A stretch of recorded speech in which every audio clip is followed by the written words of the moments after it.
And that's what you have to practice the most because that's how you set up the technique. And as a teacher, that makes sense. It's like, ah,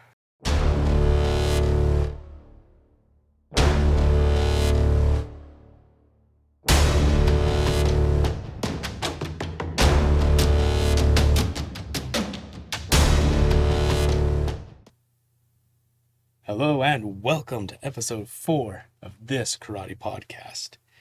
Today we're going to be looking at the Kata Rohai. Not specifically a Shotokan Kata. Shotokan does have their own version of this form called Meikyo, which I'm not a huge fan of, but we'll talk about that another day. Today we're covering Rohai. Before we go too much further though, I want to give a big shout out to whoever made this diagram. I don't think it was good old Albrecht, like we've seen in our previous videos. It's done the same style that he draws in, so maybe it is him. I don't think it is.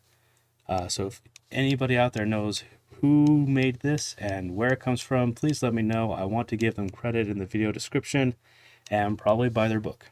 So if anyone knows where this comes from, please let me know. It has been digitally enlarged and colorized for your viewing pleasures, although a bit roughly because the image I had to work on, I unfortunately had to source from Google. I don't have the book like I do with Albrecht's work. So I had to source this on Google, and it was only a few hundred pixels wide and tall, so upscaling, unfortunately, was not as clean as I wanted it to be. That aside, let us jump in. Rohai. I have loved this kata, and the reason is we have 2 distinct techniques in this form. And by distinct techniques, I mean strategies, really, from meeting an opponent to taking them down to the ground. And the way that's taught and presented in this kata is beautiful because it's the same way that a teacher would take a series of movements and break them down. Think about it. You karate sensei out there, what do you do when you have something to teach? You break it down to chunks. Say, hey, here's the first half, practice this. Here's the second half, practice that. When you get it, you put it together. And that's exactly what this form does. We have 2 distinct strategies for meeting and taking down an opponent, and they merge towards the end of the form. You start seeing how everything relates. First two movements are the first section of our first technique. So what is this here? This form covers attacks from behind, grasps around your body in what we call a bear hug. So we have somebody grabbing over the top of my body, over my arms. What do? You got 2 concerns, right? Concern number 1, you don't want to be thrown around. You don't want to be a rag doll. Concern number 2, you don't want to be crushed. You want to be able to breathe. So the first thing we do is we're going to address both of those things at once. I'm going to drop my hips. I'm going to bring my hands out in front, creating space here. So if I'm to the side here, right? Creating space. That's what this first movement is. Hands are coming up, lowering down here. And then I can shift and throw them off to the side, off balance them a little bit so they're not as much as in an advantageous position. Some versions or some schools of karate will then come up here like that. So they go 1, then 2. I like that as well. If your school practices that, I'll just make this after you shrink and you turn. Bring their hands up. Remember, their arms are going around your body here.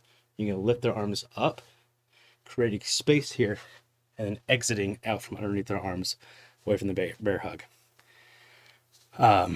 As far as I'm concerned, though, just the first movement, somebody grabs you, just practice shrinking and pushing forcefully out here. Okay, not just raising. Like in the kata, you'll see they just come up to here. So don't just raise, but more push. Get your arms out here, because a grasp around here, if they're holding on like this, that's forceful. So push, and then you can shift and practice turning, pulling their arm around as you shift and pull these hands down to manipulate the grab. So put thumbtack in that for a second there. We're going to come back to that as we move through the form. Now we have this section of movements. Look at 3 and 4 here. You see that here? 3 and 4. We have a lot of this in this kata, where we turn and we have like a grasping motion here, and then a punch, depending on the style of school you're in. Sometimes it's a Neko Ashidachi with this hooking punch, or they go full front stance and Kutsudachi, the lunging punch. Either way is great, but I want you to imagine here we have an attack. Someone's coming to grasp us with the lapel in the 1 grab 2 punch. Pretty common technique, I feel like, especially if you're fighting somebody who might not necessarily be trained, but they just are trained, they're practiced in hitting people, is, grab and punch. So we're going to address that here. 1, and we're going to meet their punch on the inside. So as this punch from their other hand is coming towards my face, I'm going to punch the inside, tucking my chin against my shoulder here, and striking to the middle, basically shortcutting their strike. And as far as drilling this with a partner, you would do exactly that. So it grabs you, you turn here to the grab, and you grab their grab, and you shortcut punch in here. So this is protected here. I'm shrinking into here. Their punch is presumably coming around towards the head. So I'm striking straight to the center to cut off their technique or their attack, and I'm punching here. So 1, 2. And don't forget this grasp, because as we see in this form, as this evolves, this turns into something else, which is really cool. But we're going to proceed through this form the way that's presented. Now, what's going on here? These steps, right? So, Rohai, we have this where we pull the hands back, and then we take these steps forward, right? What's going on here? Same thing as before. Somebody's grasping onto us. We're going to elbow strike behind us, but that's not all. We're going to work our way forward. Remember, if somebody's grabbing onto you, your main goal is to escape, not be thrown or crushed. So to avoid being pulled backwards, if somebody grabs onto you, bring your hands into here, their arms come across your chest, you can embrace this and move forwards to push them off of you. And as they're pulling you backwards, you're going to reach low and step forward like this, right? You're positioning your hips and your shoulders. You're moving around, trying to off balance them enough that you can get away. And as far as drilling with the partner, that's exactly what you do. They grab you and you shift and pull. So it's not stepping, straight back like you see in the kata necessarily, but just imagine coming in here, grabbing on the arms, and you're moving them as you're stepping forward, trying to pull them off. I've seen people doing this in wrestling. If I can, I'll find a clip of somebody doing escape from that kind of attack, doing exactly that, and you'll see what I'm talking about.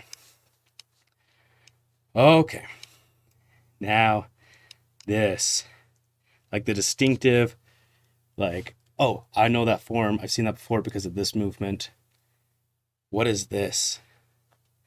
Okay, so building on what we've already seen.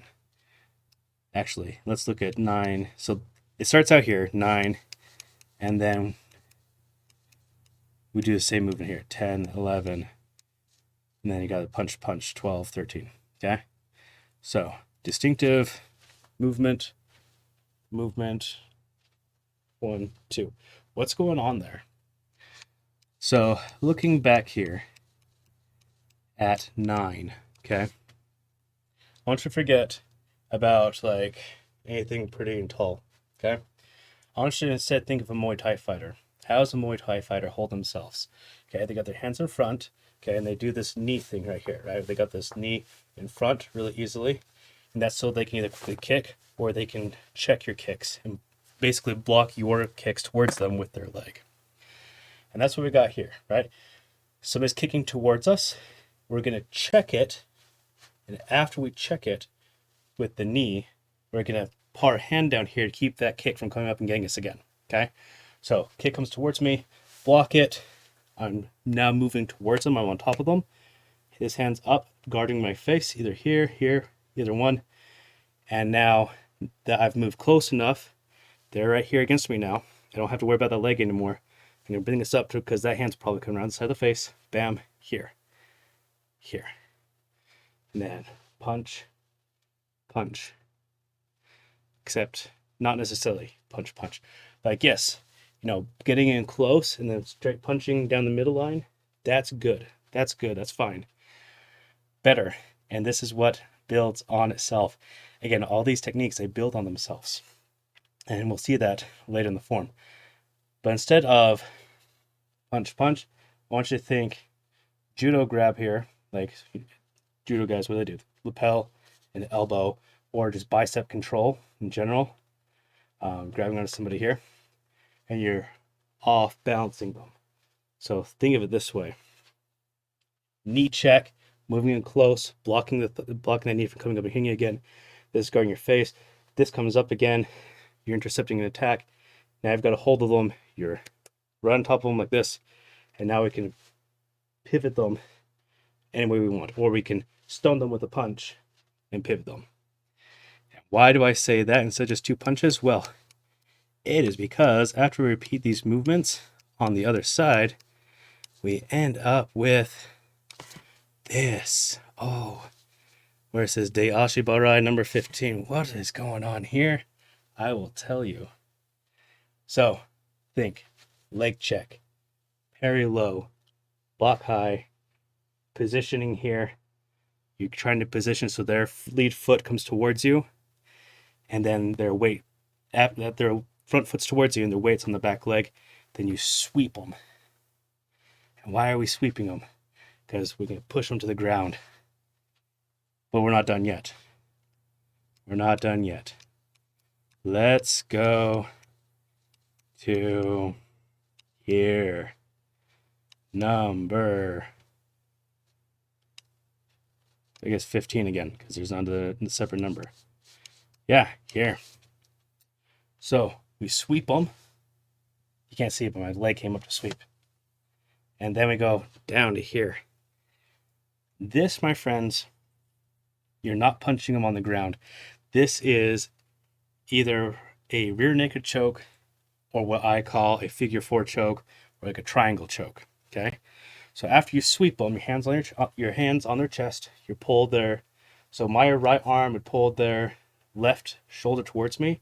I use my right leg to kick out their right foot. My left hand is on their chest as they're falling now because they've been swept. I'm pulling them in towards me and down. And I go underneath them. I'm going to grab their chest with this hand that's low, and this hand's going to sneak around the neck and choke them. And then it gets better because then you can bring this up either just around their neck or underneath their arm to do like a triangle choke, and you're choking here. So they're at a disadvantage because they're not laying down.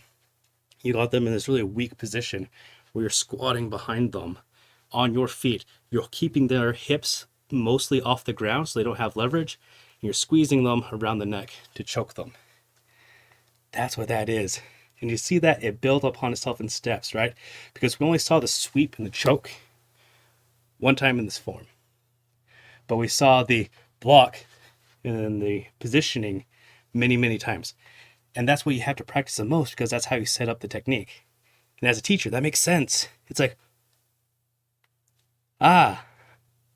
So let's cover that from the beginning, okay?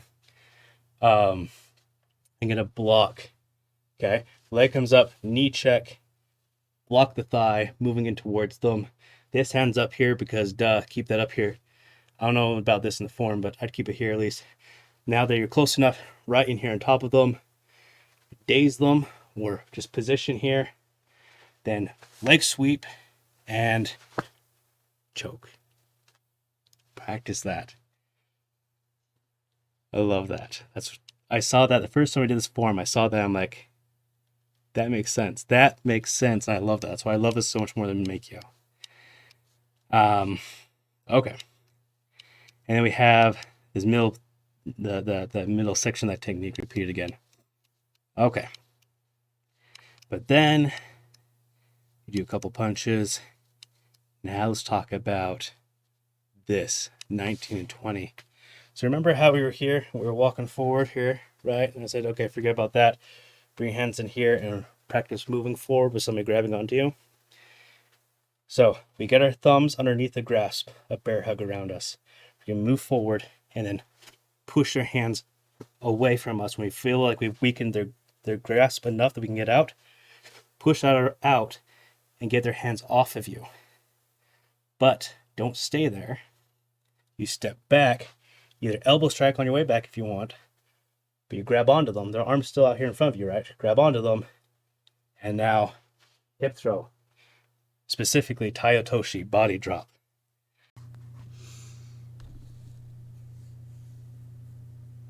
Shoulder throw. Not body drop. Seonage. That's all. So, someone's grabbed onto you, moving forward, breaking this grip, pushing away from me. Their hands are weakened. I get this off of me, grab onto them, throw them. Oh, and that's what you see in like 20, like 23, 24, 25, when you have these movements here. Yeah, please don't like think, oh yeah, man, I get punched in the nose and in the stomach at the same time. Please don't do that. A hip throw, body drop, taitoshi, whatever you want to call it. That's cool. So, escape from bear hug, 2 different variations.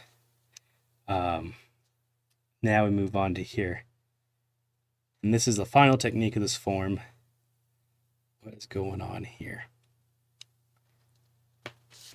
So, with this spin here, we got to consider a spin less of a spin and more of a how are we positioning somebody. So we got the shuto uke, the knife hand block here in 27 before we do the spin with the kick. And like I've said before in my other videos, whenever you see like this sort of movement here, think not necessarily like I'm knife hand blocking a punch away from me, more like I'm being grabbed onto and I'm going to grasp the inside elbow and their shoulder or their lapel. Going back to that grappling stance here. So not ha, more like ha. Okay? So pull the elbow towards me, push them back. So we're grappling. Shuto uke number 26. Okay? Now what happens? We have this kick turn. Instead of doing the kick, okay, position them so that they got their right foot in front and my right foot is in back. I'm going to take a big step through. That's what that kick is. Big step through and wrap around. Hip throw, turn, and check. Or knife hand block again. So there we go. It's another throw. We got here, positioning. There's that big step through. That's what the kick is. Throw. And as you throw, it's not just over the top.